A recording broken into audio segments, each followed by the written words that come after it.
Hello दोस्तों, अगर आप अपना पैसा शेयर मार्केट में इन्वेस्ट करके लाखों रुपए कमाना चाहते हैं तो आज ही आप स्टॉक के साथ जुड़कर अपना डीमैट अकाउंट आप बिल्कुल फ्री में ओपन कर सकते हैं, जहां पर आपका ब्रोकरेज चार्जेस बिल्कुल ना के बराबर लगता है। ब्रोकरेज लगता है तो सिर्फ इंट्राडे ट्रेड में, वह भी सिर्फ 20 रुपए। तो आज ही आप स्टॉक के साथ में जुड़ सकते हैं, लिंक डिस्क्रिप्शन में है, क्लिक करें और अकाउंट ओपन कराएं। लेकिन अब कल की तैयारी कैसे करनी है, इस पर बातचीत करते हैं। मानस जायसवाल हमारे साथ मौजूद हैं, manasjaiswal.com से। Manas, good evening, welcome to the show. सबसे पहले तो इंडेक्स पर ही आप एक आउटलुक लेना चाहेंगे। एक दबाव बना मेजरली आज के सेशन में, ये दबाव देखने को मिल रहा था, लेकिन शार्प रिकवरी के बाद हरे निशान में फाइनली निफ्टी क्लोज हुआ है। डेटा आपने रीड किया होगा, चार्ट समझे होंगे, कल के लिए क्या आउटलुक है और क्या स्ट्रैटेजी आप निफ्टी बैंक दोनों पर रेकमेंड करेंगे? गुड इवनिंग दीपाली जी। देखिए, कल भी मेरा यही कहना था कि प्रॉफिट बुकिंग जरूर देखने को मिली है, लेकिन मार्केट का अंडरटोन बहुत बुलिश है। कल जो प्रॉफिट बुकिंग हमने मॉर्निंग में देखी थी, वो आज दोपहर में खत्म हो गई और उसके बाद लोअर साइड पे बाइंग इंटरेस्ट देखने को मिला है। मैं समझता हूँ कि आज का जो लो है वो काफी इंपॉर्टेंट बॉटम बनेगा, इसलिए निफ्टी पे खरीदारी करने की राय अभी भी इंटैक्ट है। मेरा समझना है कि 15,900 जो मैंने पहले टारगेट दिए थे वो आपको बहुत जल्द देखने को मिलेंगे, तो स्टॉप लॉस थोड़ा सा ऊपर रिवाइज करेंगे। 15,450 के स्टॉप लॉस से आपको निफ्टी में खरीदारी करनी है 15,900 के टारगेट के लिए। बैंक निफ्टी में भी खरीदारी करने की ही राय रहेगी, यहाँ पर भी स्टॉप लॉस थोड़ा ऊपर मैंने रिवाइज किया है। 34,800 के स्टॉप लॉस से बैंक निफ्टी में खरीदारी करनी है। पहला टारगेट 36,500 का है, लेकिन जो 37,500 के टारगेट मैंने वीकली बेसिस पे दिए हैं वो अभी भी इंटैक्ट है, और मैं उम्मीद करता हूँ कि बहुत जल्द आपको 37,500 के स्तर भी बैंक निफ्टी में देखने को मिलेंगे।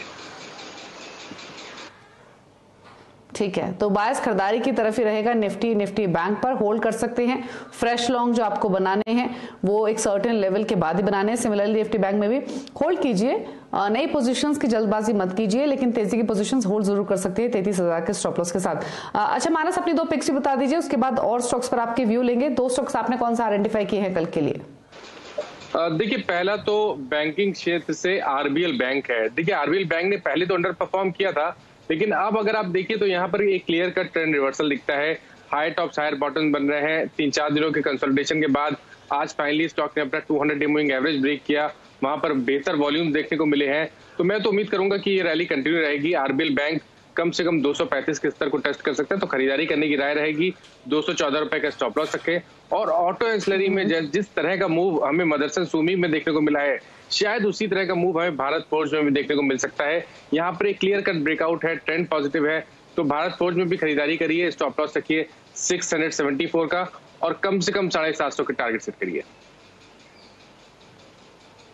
ठीक है, तो आरबीएल बैंक में खरीदारी की सलाह है 235 के टारगेट के लिए। भारत फोर्ज में 750 के टारगेट्स के लिए बाय पोजीशंस बनाइए। और निफ्टी बैंक निफ्टी में माफ कीजिए, मानस की ओर से दोनों में ही खरीदारी का सजेशन है। 15,900 का टारगेट है निफ्टी में, बैंक निफ्टी में 36,500 और 37,500 के टारगेट्स के लिए आप तेजी के पोजीशंस बना सकते हैं। चलिए अब स्टॉक्स पर करते हैं चर्चा। पहले तो आईटीसी पर एक राय ले लेते हैं और साथ ही रिलायंस पर। एक जो बाजार को नीचे ड्रैग कर रहा था और एक जिसने सपोर्ट लैंड की है, दोनों स्टॉक्स पर अपनी राय दीजिए। रिलायंस लगातार चल रहा है, आईटीसी में एक इंस्टेंट रिएक्शन हमने वीकनेस की तरफ देखा पोस्ट अर्निंग्स।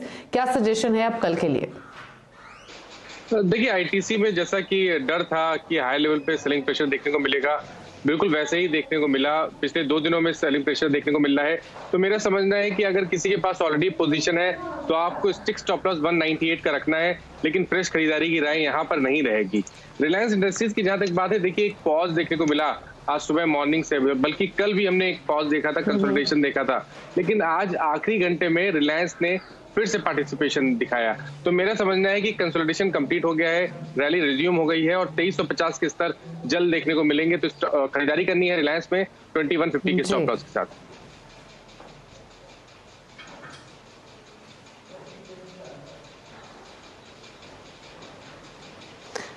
तो आज के सेशन में हमने रिलायंस में तेजी का एक्शन बनते हुए देखा और वही स्ट्रैटेजी आपको मानस ने सुझाई है। चलिए इसके अलावा मेटल स्टॉक्स पर बात कर लेते हैं। मानस, मेटल स्टॉक्स में हमने एक्शन देखा, Tata steel, Hindalco, JSW steel, ये 1 से 3% की तेजी के साथ आज के सेशन में बंद हुए हैं। कोई कन्विक्शन ट्रेड है कि यहाँ पर जहाँ पर कल भी पोजीशंस बढ़ा सकते हैं?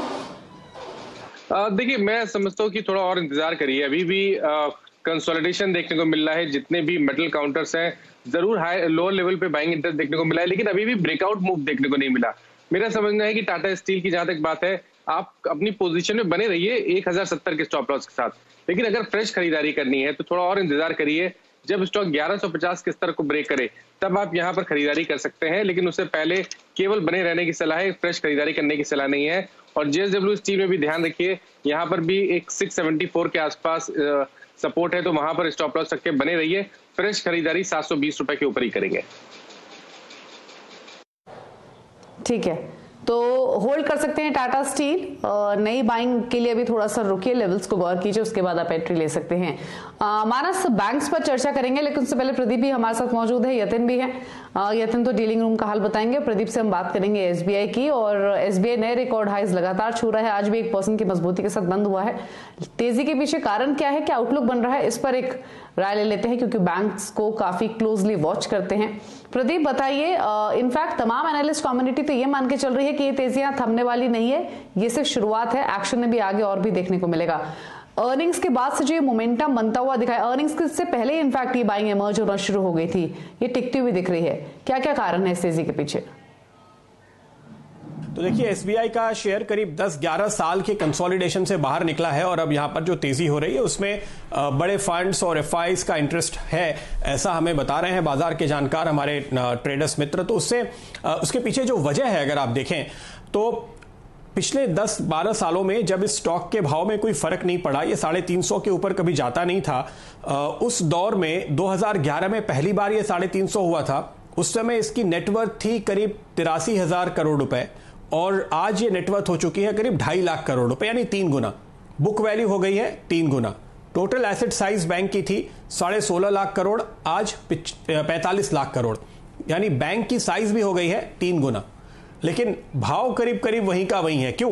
क्योंकि आप देखिए, स्टैंड अलोन बैंक एक जगह है और इसकी सब्सिडरीज को करीब 50% इसकी वैल्यू मिलती है।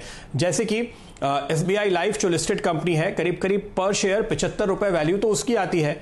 SBI कार्ड्स 80 रुपए वैल्यू पर शेयर तो उसकी आती है। अनलिस्टेड कंपनियों में 25 रुपए पर शेयर म्यूचुअल फंड की वैल्यू गिनी जा रही है, 20 रुपए करीब SBI कैप्स की वैल्यू गिनी जाती है और SBI जनरल की 13 रुपए।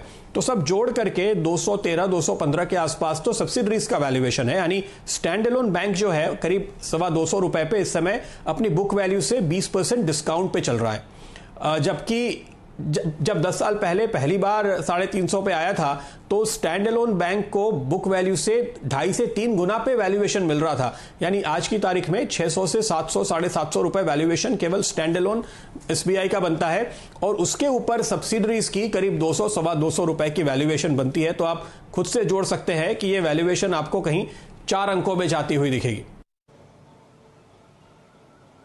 ठीक है, SBI पर एक आउटलुक भी ले लेते हैं। मानस, SBI पर पहले अपनी राय दीजिए। ट्रेडिंग के हिसाब से, लॉन्ग टर्म के हिसाब से तो डेफिनेटली आउटलुक बहुत पॉजिटिव है, लेकिन अगर कुछ दिनों के लिए किसी ने बाइंग की है तो उनके लिए सजेशन क्या है, कैसे ट्रेड लेना है?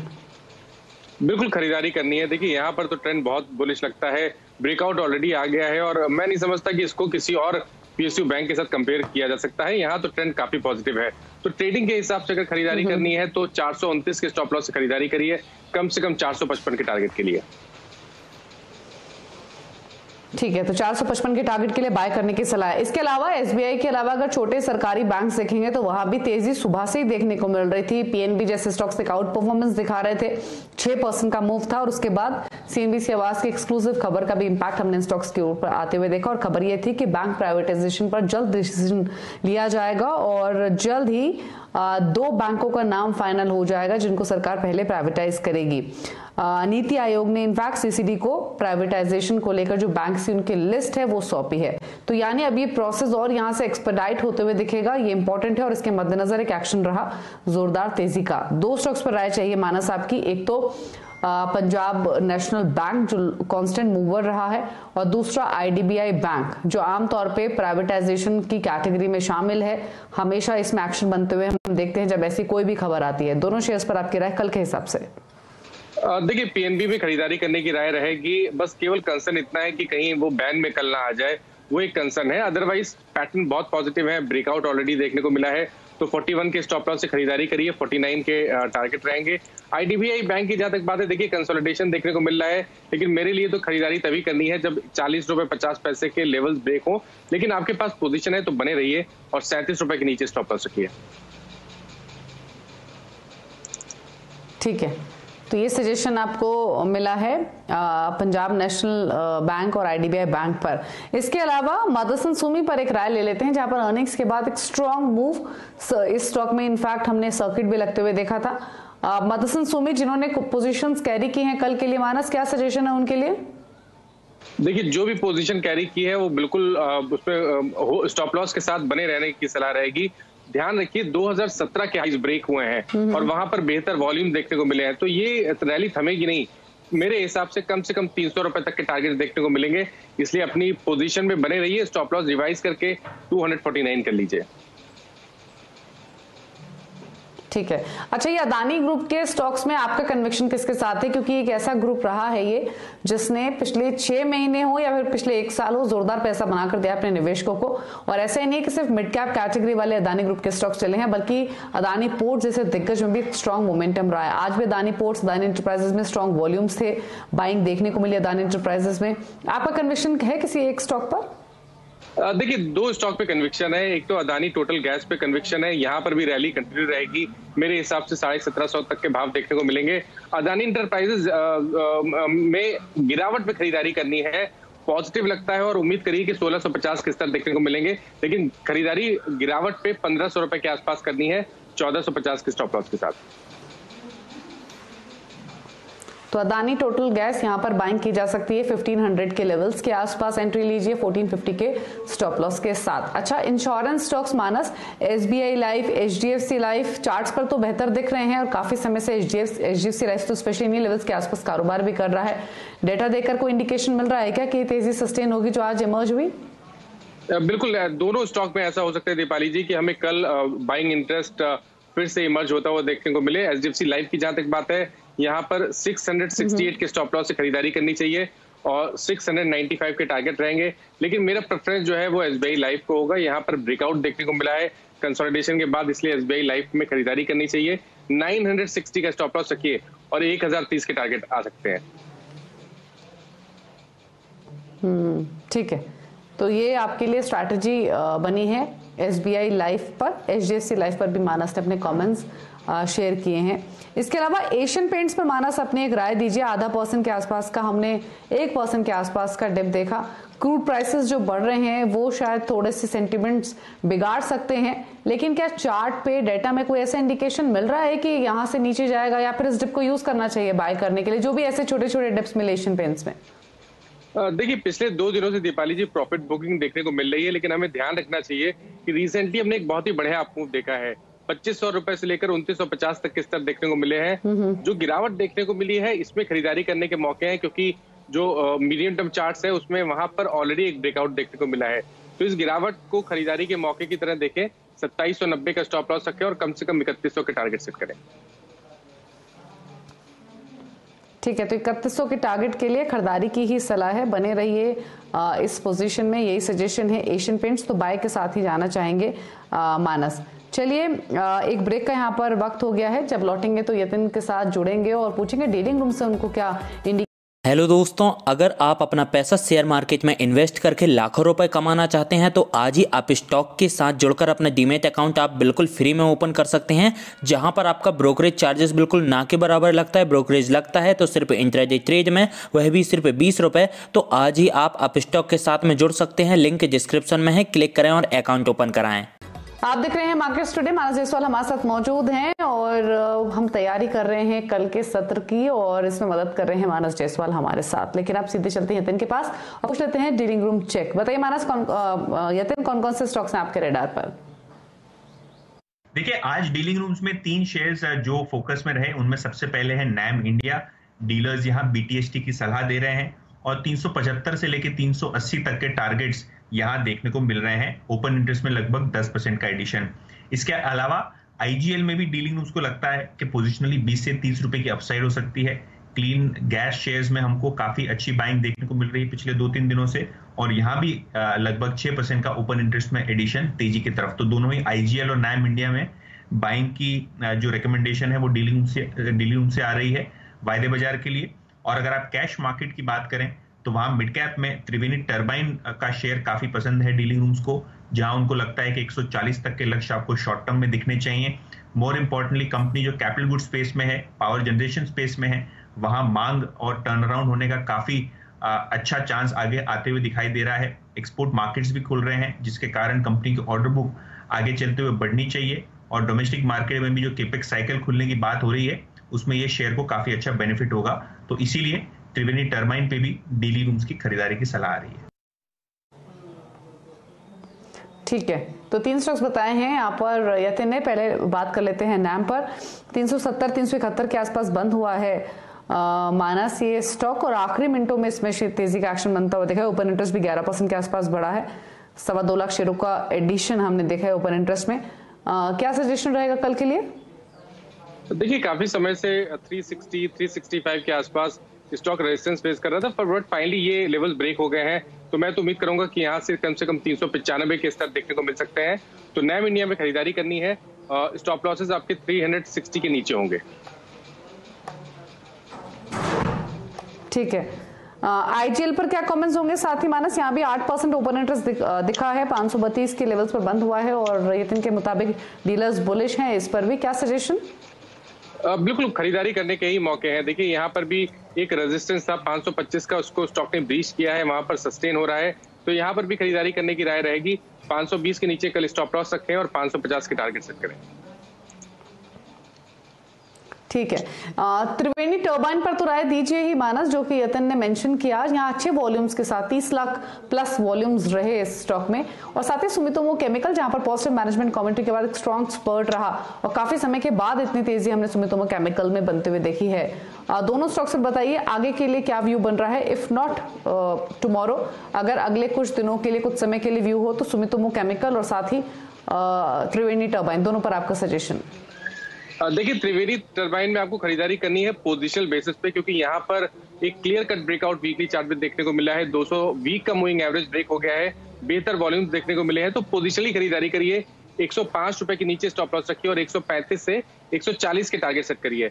सुमितो केमिकल्स की जहां तक बात है, देखिए यहाँ पर भी ब्रेकआउट देखने को मिला है, लेकिन यहाँ पर गिरावट पे खरीदारी करनी है 348 के आसपास। उस केस में आपके स्टॉप लॉसेस 335 के नीचे रहेंगे। लेकिन ऊपर की तरफ पोटेंशियल की बात करिए तो मैं तो उम्मीद करता हूं कि बहुत जल्द आपको 395 से लेकर 400 रुपए तक के स्तर भी देखने को मिल सकते हैं। तो 395 टू 400 तक जाने का पोटेंशियल है सुमितोमो केमिकल में। वैसे भी लॉन्ग टर्म इन्वेस्टमेंट के हिसाब से ये एक प्रिफर्ड चॉइस यूजुअली रहती है तमाम ब्रोकरेज हाउसेस और एक्सपर्ट कम्युनिटी की। तो इस स्टॉक पर आप नजर रखकर चल सकते हैं आज कल के सेशन में, नहीं आने वाले सत्रों के लिए भी। इसके अलावा 1-2 स्टॉक्स पर और राय ले लेते हैं। और मेटल्स का हमने शो की शुरुआत में माना जिक्र किया था, लेकिन एक राय आपके वेदांता पर भी चाहिए। अच्छा मोमेंटम यहाँ भी था, यहाँ क्या सजेशन रहेगा अगले 1-2 दिन या फिर कल के हिसाब से? देखिए, जैसा मैंने पहले मेंशन किया कि मेटल्स में केवल आपको अपनी पोजीशन को बनाए रखना है, फ्रेश खरीदारी अभी नहीं करनी है। और वेदांता में भी देखिए तो करीब 280 के आसपास एक रेजिस्टेंस बनता है, तो 280 के लेवल ब्रेक होंगे तब आपको खरीदारी करनी है। लेकिन जो लॉन्ग पोजीशन है वहां पर बने रहिए और 264 रुपए का स्टॉप लॉस रखिए।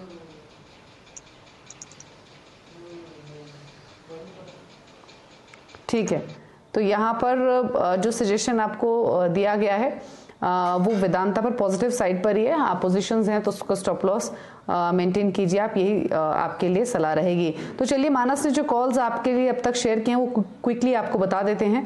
मानस ने निफ्टी बैंक निफ्टी दोनों पर ही खरीदारी की सलाह दी।